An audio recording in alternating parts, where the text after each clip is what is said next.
We've seen how to differentiate the exponential. Let's integrate the exponential.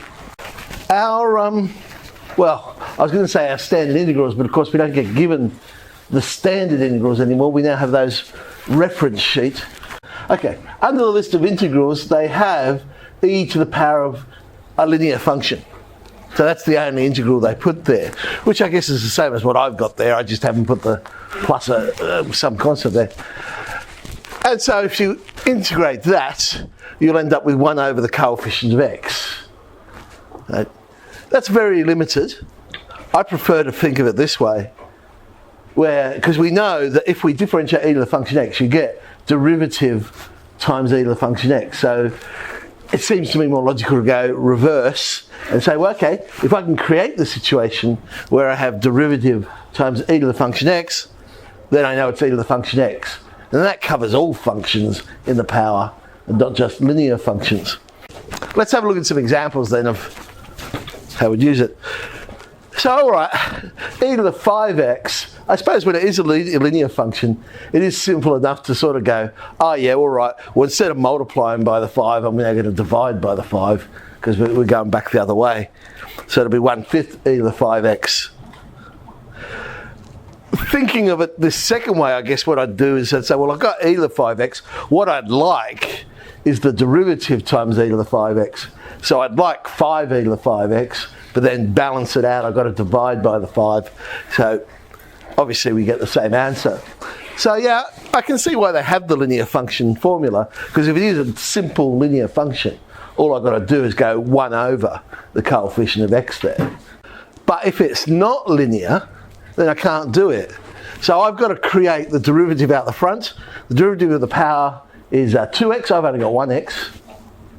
So I'll turn it into 2x, and that means I'll put a half out the front, and we'll get a half e to the x squared.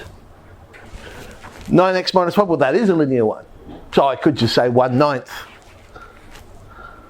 Or, using the other idea, got to create the derivative out the front. The derivative is 9, balance it, 1/9. Either way, we get our answer 1/9 e to the 9x minus 5. The square root of e to the x, we're going to have to put that in index form. So that would be e to the half x, or x on 2, whichever way you want to write that.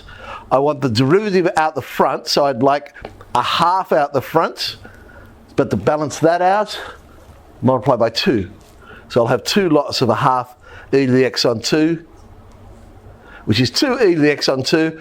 I just tend to like to write my answer in the way they've asked the question. So in the question they wrote it in third form. In my answer I'll put it in third form. Reality, as far as where the marks are going to be given, or you put 2 e to the x on 2, you're going to get the marks there because you've done the integration.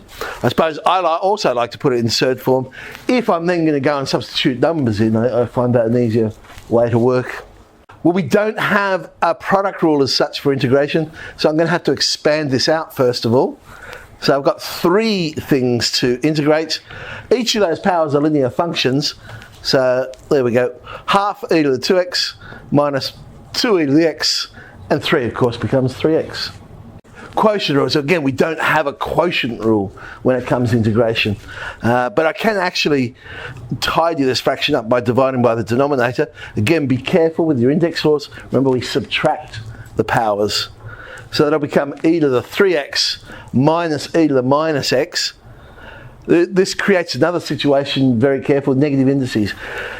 When you're integrating with a negative, remember, negatives become positives, and so it ends up, well, the e to the 3x, 1 over 3, so a third. So minus e to the minus x, but the coefficient of x is -1, so -1 over -1 becomes +1, so we get plus e to the negative x. Let's do our definite. So x squared e to the x cubed, you'll notice nicely you can create the derivative just by a multiple of, well, x squared in this case. And in 2 unit and 3 unit, that's pretty much the limit they go to with integrals of exponentials, because they don't end up seeing a lot of the techniques we'll see in extension 2. So if they were to integrate e to the x cubed, well, in 2 unit and 3 unit they wouldn't be able to do that. they'd have to use some sort of approximation for that. Whereas in FOID, or extension 2, we'll see a technique that will allow us to do that. So you should see the 2-unit, 3-unit questions. You probably can just fix this up. And we can, because of course we just want 3x squared. So 1/3 3x squared. So 1/3 e to the x cubed, sub in the 1, sub in the 0, but e to the power of 0 is of course 1, and we get 1/3 e minus 1. All right, the base is not the natural base, it's not e. Now we said that when we differentiate, and this was for exponentials, we do it the same way, except we multiply by the log of the base. So logically, if I'm going back the other way, I do it the same way, but divide by the natural log of the base. So I'll get, well, 3 to the power of x, well, if it was just e to the power of x, I'd get e to the power of x. So 3 to the power of x would be 3 to the power of x, but I'll divide by the natural log of the base. So log 3. Oh, it's just a little bit of theory for today. There we go.